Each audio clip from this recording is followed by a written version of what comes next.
G7 देशों के साथ मीटिंग के बाद अमेरिका की तैयारी अब G2 समिट की है। पेरिस में भारत के प्रधानमंत्री नरेंद्र मोदी के साथ बैठक के दौरान अमेरिकी राष्ट्रपति डोनाल्ड ट्रंप ने इसकी घोषणा की। ट्रंप ने इसको लेकर कहा कि अब G2 की मीटिंग होगी। लेकिन क्या है G2 और क्या है इस संगठन के मायने, हम बताएंगे आज आपको विस्तार से। नमस्कार, मैं हूं अनीशा शुक्ला और आप देख रहे हैं भारत एक्सप्रेस। अमेरिकी राष्ट्रपति डोनाल्ड ट्रंप इन दिनों फ्रांस के पेरिस में G7 समूह में हिस्सा ले रहे हैं। कई देशों के प्रतिनिधियों से मिलने के बाद वो भारत के प्रधानमंत्री नरेंद्र मोदी से भी मिले। इस मुलाकात के बाद उन्होंने मीडिया के सामने एक नए समूह G2 की घोषणा की और इसके बाद वो G20 देशों के साथ भी बैठक करने की बात कही। ट्रंप ने इस दौरान पत्रकारों से पूछा कि आपको G2 के बारे में पता है। ट्रंप ने यह सवाल इसलिए पूछा था क्योंकि आधिकारिक तौर पर G2 समूह का कोई अस्तित्व ही नहीं है। कूटनीतिक की दुनिया में अमेरिका और चीन के बीच की बैठक को G2 की देशों की बैठक कहा जाता है। 2005 में मशहूर अमेरिकी अर्थशास्त्री सी फ्रेड बर्गस्टेन ने इसकी अवधारणा दी थी। बर्गस्टेन का कहना था कि अमेरिका और चीन अर्थव्यवस्था के मामले में दुनिया के दो सबसे अहम देश हैं। दोनों को साथ में तरक्की करने के लिए एक समूह में काम करने की जरूरत है।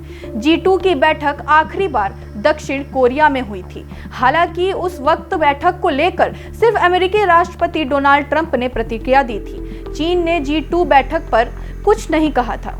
इस साल मई महीने के मध्य में डोनाल्ड ट्रंप बीजिंग गए थे, लेकिन इस मीटिंग का नाम G20 नहीं दिया गया था।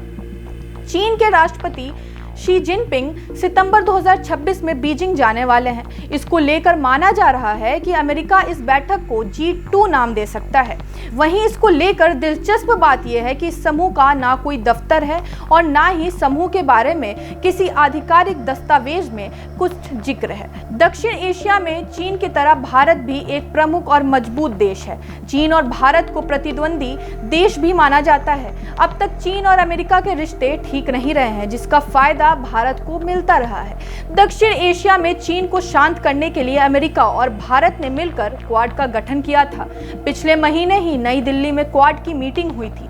ऐसे में अब अगर चीन के साथ अमेरिका G2 की मीटिंग करता है तो इसका असर भारत पर भी पड़ेगा। बाइडेन जब राष्ट्रपति थे तब पूरे कार्यकाल में सिर्फ एक बार उन्होंने जिनपिंग से मुलाकात की। ट्रंप इस बार दूसरी बार जिनपिंग से मुलाकात करने वाले हैं। वहीं ताइवान एशिया एक्सचेंज फाउंडेशन की फैला सना हाशमी का मानना है कि चीन G2 की अवधारणा को ज्यादा महत्व ही नहीं देता। उनके अनुसार चीन ऐसी विश्व व्यवस्था का समर्थक नहीं है जिसमें उसे अमेरिका के साथ वैश्विक नेतृत्व साझा करना पड़े। यही कारण है कि वो अमेरिका के साथ होने वाली किसी भी बैठक को G2 बैठक के रूप में पेश नहीं करता। सब मिलाकर ट्रंप के इस ऐलान के बाद चीन की अमेरिका से बढ़ती नजदीकी का भारत पर क्या असर पड़ेगा, ये देखना काफी दिलचस्प होगा। इस जानकारी में फिलहाल इतना ही। ऐसे ही तमाम खबरों के लिए देखते रहिए भारत एक्सप्रेस।